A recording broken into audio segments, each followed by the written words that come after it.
We're going to put the miners, the steel workers, and so many of our other workers that are being clobbered by the stupidity of our government's leadership. We're going to put them back to work, and that includes the steel workers. It's going to happen fast, too. It doesn't take a long time, folks. It's going to go fast. All right, that was Donald Trump earlier today promising to create jobs if he's elected president. According to the polls, the economy is the most important issue to millennial voters. Now, last week, while we were in Vegas for the third presidential debate, we did a town hall with a group of conservative millennial voters. Donald Trump Jr., Eric Trump, his wife Lara Trump also joined us for the discussion. Watch this. Let me just throw some numbers out here to get things started, because you guys are going to inherit this world. This election will impact you maybe more than you even know today. Here's where we start.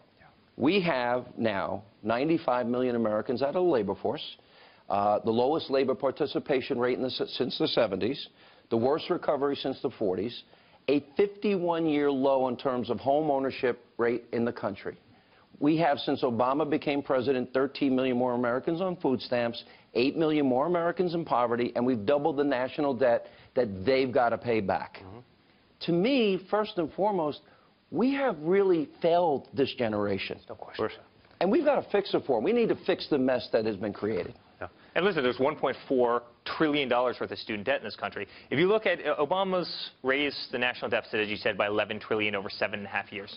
That could have paid all student debt 6 times over. Think about that. All student debt could have been paid off in this country 6 times over with the amount that they've increased our national deficit over the last 7.5 years.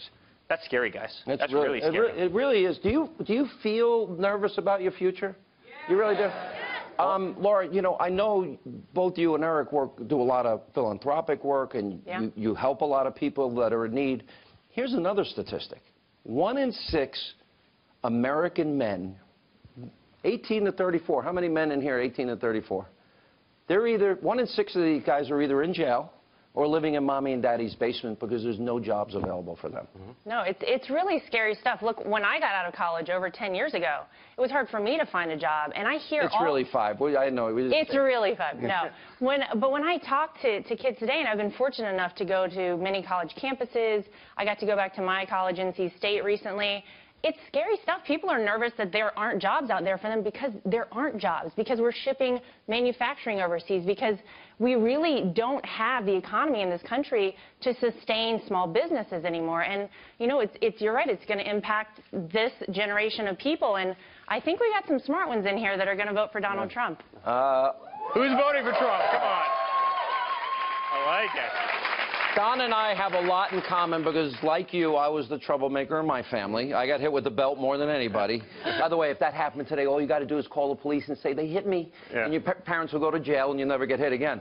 Times have changed. But in all seriousness, you know, I look at Trump Tower. I've been over there a lot, and I watched all of you in your work environment, your everyday environment. And I see a lot of young people, and I see how hard they work. If I'm there at 7 in the morning interviewing your dad, the office is pretty full. If I'm there at 7 at night, the office is pretty full.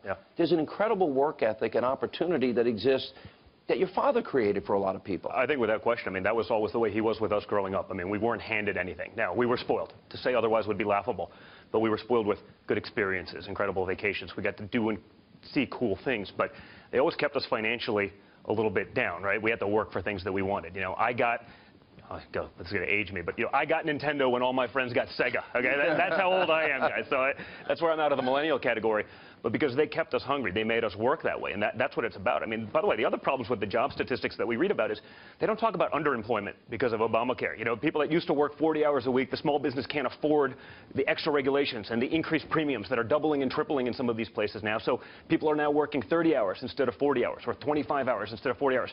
So they say, well, the numbers on jobs have gone up. Well, that's people working 2 jobs, okay, just to get by.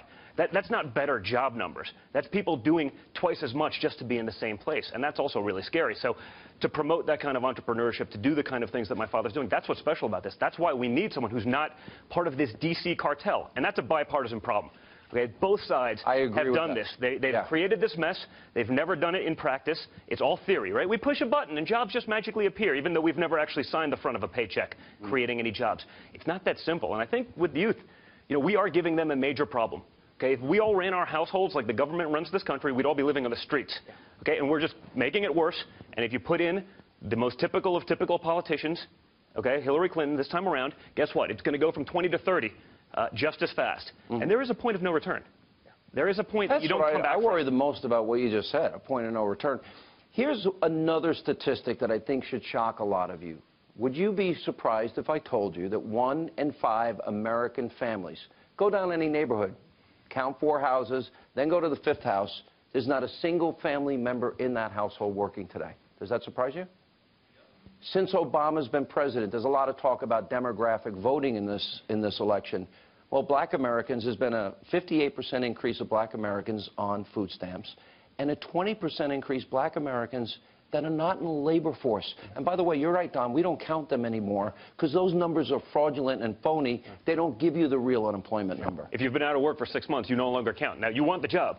You just can't have it, but it doesn't. Can you imagine how that crazy you don't that is? count? I mean, if you did your accounting that way, you'd go to jail. But Sean, also think about the fact that median incomes in this country, right? This is scary stuff for anybody entering the workforce, but median incomes in this country haven't gone up in 15 years. So you enter the labor force when you're 20. You're now 35. You're not getting paid any more money. But what's killing you is Obamacare. Premiums have gone crazy. Utilities have obviously gone up. We're the highest tax nation in the world.